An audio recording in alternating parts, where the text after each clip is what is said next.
जय हिंद दोस्तों, कैसे हैं आप सब। आई होप कि आप सब अच्छे ही होंगे। स्वागत है आप सभी का स्टडी विथ आसू प्लेटफॉर्म पर। मैं आशीष पांडे आप सभी का स्वागत करता हूं। आज के वीडियो में हम लोग बात करेंगे कि हमारे प्रधानमंत्री जी के द्वारा जो यूएस की विजिट की गई, उसमें भारत और अमेरिका के मध्य में कुल कितने मुद्दों पर बातचीत हुई, कितने समझौते हुए, सारी चीजें एक ही वीडियो में मैं आज आप लोगों को देने वाला हूं। वीडियो में लास्ट तक बने रहिएगा। यदि आप चाहते हैं कि वर्ल्ड जियोपॉलिटिक्स से रिलेटेड आप लोगों को वीडियो इसी तरीके से मिलते रहें तो आप मेरे चैनल को सब्सक्राइब कर सकते हैं और पीडीएफ के लिए आप मेरा टेलीग्राम का ग्रुप ज्वाइन कर लें, जिसकी लिंक इस वीडियो के डिस्क्रिप्शन में प्रोवाइड कर दी गई है। बहरहाल वीडियो की हम लोग शुरुआत करते हैं। प्रधानमंत्री मोदी जी यूएस के विजिट पर गए हुए थे और इनकी मुलाकात हुई दूसरे टर्म में आए डोनाल्ड ट्रंप, वहां के राष्ट्रपति के साथ बहुत सारे मुद्दों पर डीपली बात हुई और बहुत सारे निष्कर्ष भी निकल के आए। सब कुछ यदि आप वीडियो में लास्ट तक रहेंगे तो आपको सारा का सारा सिनेरियो समझ में आ जाएगा। चलिए बात करते हैं। प्रधानमंत्री जी वहां पर पहुंचते हैं, इनका वेलकम किया जाता है। उसके बाद जैसे ही ये वहां पर पहुंचते हैं और इनकी मुलाकात डोनाल्ड ट्रंप से नहीं हो पाई थी, उसके पहले ही ट्रंप एक बार क्या करते हैं, सोशल मीडिया प्लेटफॉर्म पर अपने आते हैं और एक वीडियो जारी कर देते हैं और इनके द्वारा कहा गया कि India a top of pack, Trump's reciprocal tariff, इसको समझिएगा, move before PM Modi meet. Modi ji से मिलने के पहले इन्होंने एक ऐलान कर दिया कि हम मेरे साथ व्यापार करने वाली उन सभी कंट्रीज पर हम रेसिप्रोकल टैरिफ लगाने वाले हैं। रेसिप्रोकल टैरिफ की यदि मैं बात करूं तो ये क्या है, मतलब कि जैसे को तैसा। इनके द्वारा कहा गया कि हमारे साथ जो कंट्री ट्रेड कर रही है वो जितना परसेंट टैरिफ मेरे ऊपर लगाई हुई है, सेम उतना परसेंट ही टैरिफ अब हम उनके ऊपर लगाने वाले हैं। तो कहीं ना कहीं इंडिया को भी इससे बहुत ज्यादा इंपैक्ट पड़ सकता है, क्योंकि जब हम यूएस के साथ ट्रेड करते हैं तो हम यूएस से ज्यादा मात्रा में ब्याज कमाते हैं, लाभ कमाते हैं। हमारा जो ट्रेड होता है यूएस के साथ वो हमेशा सरप्लस में रहता है। क्यों? क्योंकि हम जो टैरिफ लगाते हैं यूएस पर वो हमारा ज्यादा होता है और यूएस हमारे ऊपर जो टैरिफ लगाता है वो हमेशा कम रहता है। तो इनके द्वारा जब यह ऐलान किया गया, मोदी जी के वहां पहुंचने पर इनकी मुलाकात नहीं हुई थी, तो बहुत सारे लोग डर गए इंडियंस की, अरे यार ऐसा भी हो सकता है कि डोनाल्ड ट्रंप अगर इंडिया पर भी ये टैरिफ लगा देंगे तो हमारा जो शेयर मार्केट है वो बहुत तेजी से नीचे चला जाएगा, जिसकी कंडीशन इस समय बहरहाल सही नहीं लग रही है। लेकिन उसके बाद एक और इमेज वायरल होती है वर्ल्ड लेवल पर।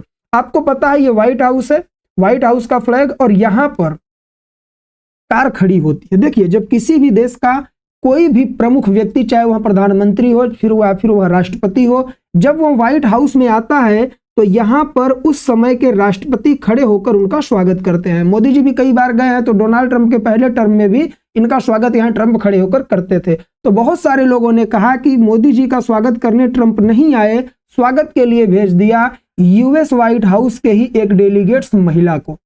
तो ऐसा बिल्कुल भी नहीं है। बाद में एक वीडियो जारी किया गया और उस वीडियो में दिखाया गया कि डोनाल्ड ट्रंप थोड़ा लेट हो गए थे, ठीक है ना। और जैसे ही यह अंदर जाते हैं तो ये बहुत ही हार्टली वेलकम इनका करते हैं, हार्ट टू हार्ट बातें होती हैं। और जैसे ही डोनाल्ड ट्रंप मोदी जी से मिलते हैं और ये इनसे हैंडशेक करते हैं तो इनका पहला शब्द था, we missed you a lot mister prime minister. जी हाँ, डोनाल्ड ट्रंप ने नरेंद्र मोदी से जब मुलाकात की, हैंडशेक किया, तो इनका पहला शब्द यही था कि हमने आपको बहुत ज्यादा मिस किया। और उसके बाद इनकी बातें शुरू होती हैं और एक बहुत ही शानदार इमेज वायरल हो जाती है, वीडियो। होता क्या है, जब ये दोनों व्यक्ति आपस में मिलते हैं, दो महान देशों के प्रमुख व्यक्ति, तो डोनाल्ड ट्रंप के द्वारा एक एल्बम जो है वो दिया गया हमारे प्रधानमंत्री जी को। यह कहीं ना कहीं बहुत ही अच्छी न्यूज है, क्योंकि डोनाल्ड ट्रंप को हम लोग पहली बार इमोशनल देख रहे थे। इसमें क्या था इस एल्बम में, तो आप यहां पर देख सकते हैं।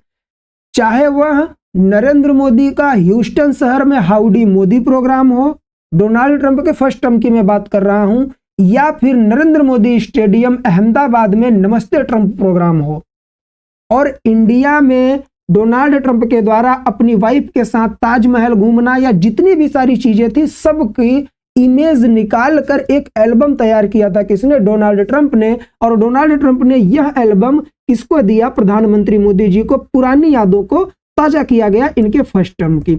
उसके बाद यदि हम बात करें तो एक और इमेज वायरल हुई कि जब नरेंद्र मोदी इनसे मिलने के लिए आए तो व्हाइट हाउस में जब इन्हें बैठना था तो पीछे आप देखेंगे डोनाल्ड ट्रंप के द्वारा पूरे तरीके से आतिथ्य सत्कार दिखता है कि वो चेयर पुल करते हैं प्रधानमंत्री जी को बैठने के लिए। उसके बाद प्रधानमंत्री जी बैठ जाते हैं तो ये साइड में ऐसे खड़े रहते हैं।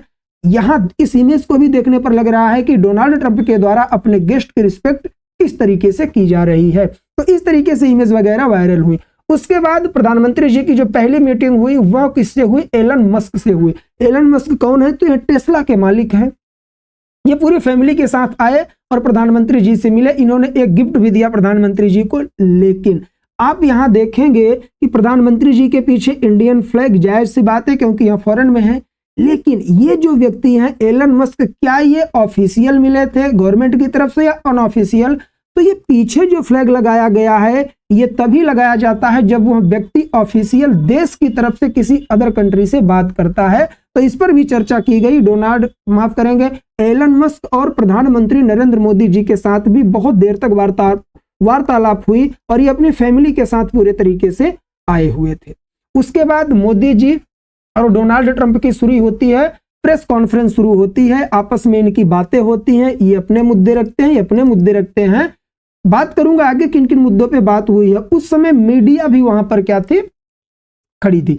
मीडिया ने क्वेश्चन उठाए। सबसे इंपॉर्टेंट चीज जो निकल के आई वो बांग्लादेश से रिलेटेड निकले। आपको यहां अब इंडिया की इंपॉर्टेंस समझ में आएगी।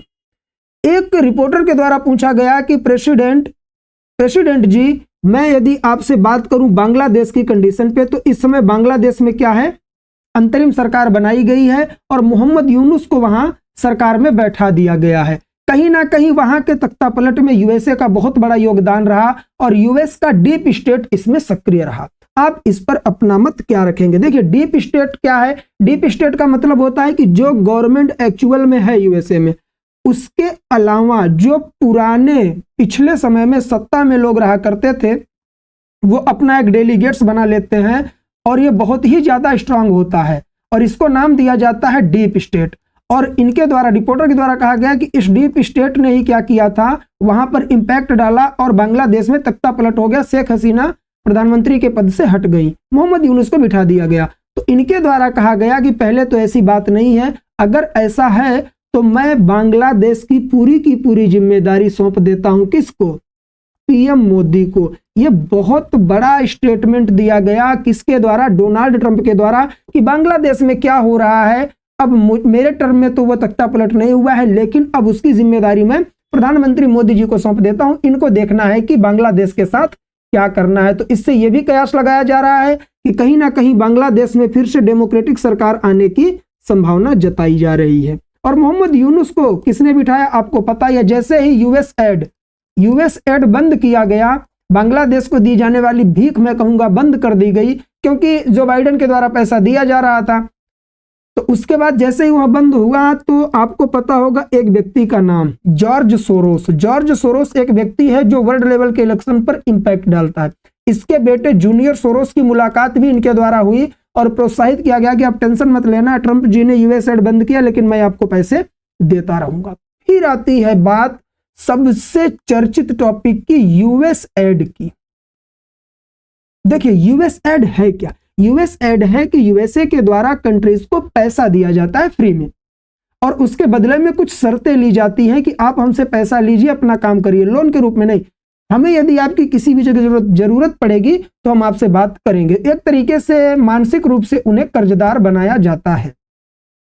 बात आई यूएस एड की और एक रिपोर्टर के द्वारा क्वेश्चन किया गया कि डोनाल्ड ट्रंप जी, आपको पता है ये जो यूएस एड है इसमें जो पैसा दिया जाता है इससे वर्ल्ड लेवल के किसी भी कंट्री के इलेक्शन पर इंपैक्ट डाला जाता है। क्या इसका इंपैक्ट अभी हाल ही में लोकसभा का जो इलेक्शन प्रधानमंत्री जी का हुआ था इंडिया में, इस पर भी इंपैक्ट पड़ा था क्या? तो इनका जो पहला शब्द था वो शब्द यही था, इट शुड बी। मतलब कि ये हो सकता है कि यूएस एड का इंपैक्ट पड़ा हो इलेक्शन पर, लेकिन मेरे शासनकाल में अब ऐसा नहीं होने वाला है। तो कहीं ना कहीं इनके द्वारा एक बहुत बड़ा स्टेटमेंट दिया गया कि शायद में भी इस तरीके से प्रयोग इसका किया गया। इन्होंने जो बाइडेन की गवर्नमेंट पर पूरे तरीके से आरोप लगा दिया कि जी हां, प्रधानमंत्री जी के इलेक्शन को इंपैक्ट करने के लिए यूएस एड का प्रयोग किया गया होगा। तो ये तो हुए दो मुद्दे। और तीसरा जो सबसे इंपॉर्टेंट निकल के आया, ये अपने आप में बहुत बड़ी खबर है जिसने दुनिया को हिला के रख दिया है, खास करके हमारे पड़ोसियों को। बात करूंगा आगे। Donald Trump says US will sell F-35 stealth fighter jet to India. इनके द्वारा कहा गया कि हम F-35 फाइटर जेट किसे देंगे, इंडिया को बेचेंगे। भाई साहब, F-35 5th जनरेशन का क्या है, फाइटर जेट है। जैसे ही यह बात निकल के आती है, हमारे पड़ोसियों में खलबली मच जाती है। चाइना अलग रोने लग जाता है, पाकिस्तान अलग। चाइना कहता है यूएस के द्वारा यहां गलत किया जा रहा है, इंडिया को ऐसा फाइटर जेट नहीं देना चाहिए। पाकिस्तान रोने लग जाता है, किस पर देखिए, मतलब रो भी नहीं पाया बेचारा सही से। जैसे ही डोनाल्ड ट्रंप और मोदी जी की मीटिंग होने वाली थी, तो जो पाकिस्तान है उसका गवर्नमेंट का स्पोक्स पर्सन बाहर निकल के आते हैं और उनके द्वारा क्या कहा जाता है, Pakistan expresses concern over US transferring military technology to India. मतलब मैं यह नहीं सोच पा रहा हूं कि यहाँ के स्पोक्स पर्सन को कौन पढ़ाया है, कितने पढ़े लिखे। भाई साहब, इंडिया का जो ट्रेड होने की अभी मिला भी नहीं है, इंडिया को यूएस ने ऑफर दिया है कि हम आपको F-35 जो हमारा फाइटर जेट है वो हम बेचना चाहते हैं, और यदि आप कहेंगे तो इसमें कुछ मॉडिफाई कर दिया जाएगा। टेक्नोलॉजी नहीं दी जा रही है हमें। भाई साहब, पड़ोसी हमारा बच्चा ही है, समझता नहीं है। पता नहीं कौन इनके डेलीगेट्स में बैठे हुए हैं जो इस तरीके से बोल रहे हैं कि यूएस अपनी टेक्नोलॉजी दे रहा है इंडिया को। ऐसा नहीं, रसिया हमें टेक्नोलॉजी देता है, हम खुल के बोल रहे हैं, अभी आगे दिखाऊंगा भी, ठीक है। तो पाकिस्तान का तो ये काम ही है रोना धोना। ये वर्ल्ड मैप है, आप देखेंगे, ये हमारा प्यारा भारत है, ये यूएस है।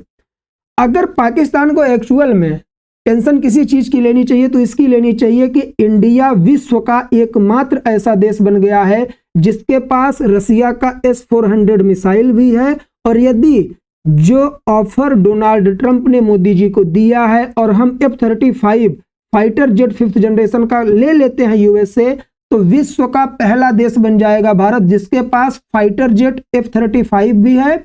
और डिफेंस सिस्टम की बात करें तो उसमें S-400 भी हमारे पास होगा। विश्व का एकमात्र देश ऐसा भारत होगा। तो पूरे विश्व में खलबली तो मचेगी, क्योंकि रसिया से हम डिफेंस ले रहे हैं और अटैक करने के लिए फाइटर जेट हम यूएस से ले रहे हैं। तो ये बहुत बड़ी बात है। पाकिस्तान को इससे चिंता ज्यादा हो रही है। आप यदि इसके बारे में जानना चाहते हैं तो सारी चीजें यहां पर दिया हूं, पीडीएफ में भी मिलेगा, एक एक करके आप पढ़ सकते हैं। सबसे इंपॉर्टेंट चीज ये है कि F-35 जो है ये है तो बहुत अच्छा, लेकिन इसकी प्राइस ही बहुत ज्यादा है। जी हां, $80 मिलियन पर एयरक्राफ्ट इसकी कीमत है। और यदि इसमें मॉडिफिकेशन भी करवाया जाए, एक्स्ट्रा मिसाइल वगैरह लगाने के लिए और लॉन्चर वगैरह एक्स्ट्रा लगाने की बात की जाए, तो इसकी कीमत 85 से 90 मिलियन डॉलर जा सकती है, जो भारत में कम से कम 900 करोड़ रुपए के करीब चला जाएगा। जिस तरह से डॉलर की मात्रा इस समय गिर रही है, तो कहीं ना कहीं F-35 अच्छा है, बट कीमत भी बहुत ज्यादा लगने वाली है। ठीक है, चलिए आगे बढ़ते हैं, एक और न्यूज पर आते हैं। क्या F-35 के रिप्लेसमेंट की कोई बात हो सकती है? जी हाँ, रसिया के द्वारा हमें एक ऑफर दिया गया कि आप सुखोई 57 को बनाइए, क्योंकि देखिए हम उसकी टेक्नोलॉजी भी आपको देंगे, production and transfer of critical technology, ये सारी चीजें हम आपको ट्रांसफर करेंगे। आप जिस तरीके से सुखोई 30 बना रहे हैं उसी में थोड़ी सी और बात करनी है, आगे बढ़ाकर आप क्या कर सकते हैं, सुखोई 57 बना सकते हैं। और सुखोई 57 की बात करें तो 30 से 40 मिलियन का है, केवल 30 से 40 मिलियन डॉलर में हमें एक सुखोई 57E मिल जाएगा। लेकिन यदि हम F-35 की तरफ जाते हैं डियर, तो उसकी कीमत हमें 900 करोड़ से भी ज्यादा लगेगी। मतलब आप सोच कर देखिए, कहीं ना कहीं हम बहुत बड़ा स्टेटमेंट दिया जा रहा है, किसके द्वारा? यूएस के द्वारा। चलिए अब एक और इंपॉर्टेंट फैक्ट के बारे में बात करते हैं। आपको पता होगा अभी मोदी जी फ्रांस गए थे, फ्रांस के बाद यूएस गए। तो कल के वीडियो मैंने बताया था कि इंडिया का जो आईमेक कॉरिडोर है, India middle east European corridor, मतलब व्यापार करने के लिए कॉरिडोर मुंबई से लेकर ग्रीस तक के लिए बनाया जा रहा है। तो फ्रांस के जो राष्ट्रपति हैं इमैनुअल मैक्रोन ने कहा कि इसे आप इटली होते हुए फ्रांस लेकर आ जाइए। ठीक है, फ्रांस के मर्साइल शहर तक यूरोप से जुड़ जाइए। और डोनाल्ड ट्रंप के द्वारा भी एक स्टेटमेंट दे दिया गया कि मुंबई से अपना कॉरिडोर आप ले आइए मिडिल ईस्ट, यहां से मेडिटेरियन सी, यूरोप ना जाके आप सीधे यूएस चले आइए। मतलब यदि इस पर भी बात बन जाती है, यूएस से हम डायरेक्ट इस कॉरिडोर से जुड़ जाते हैं, तो भाई साहब इंडिया का फ्यूचर कहाँ जा रहा है आप देख सकते हैं। ट्रेड में, वर्ल्ड ट्रेड में हमें कितना ज्यादा प्रॉफिट होने वाला है ये आप समझ सकते हैं।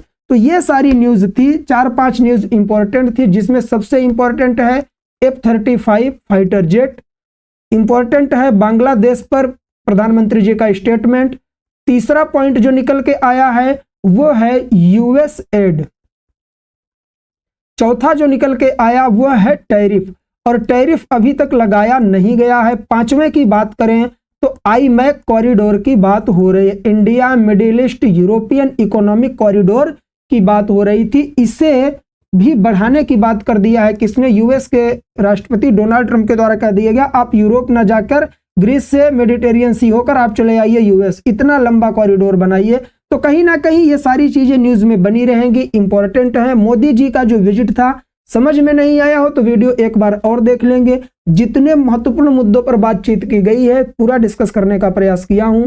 यदि वीडियो पसंद आया हो तो वीडियो को लाइक, शेयर और कमेंट करना बिल्कुल भी नहीं भूले हैं। चैनल पर नए हो तो सब्सक्राइब करेंगे। आज के लिए बस इतना ही, मिलेंगे नेक्स्ट वीडियो में, तब तक के लिए जय हिंद, जय भारत, बाय बाय।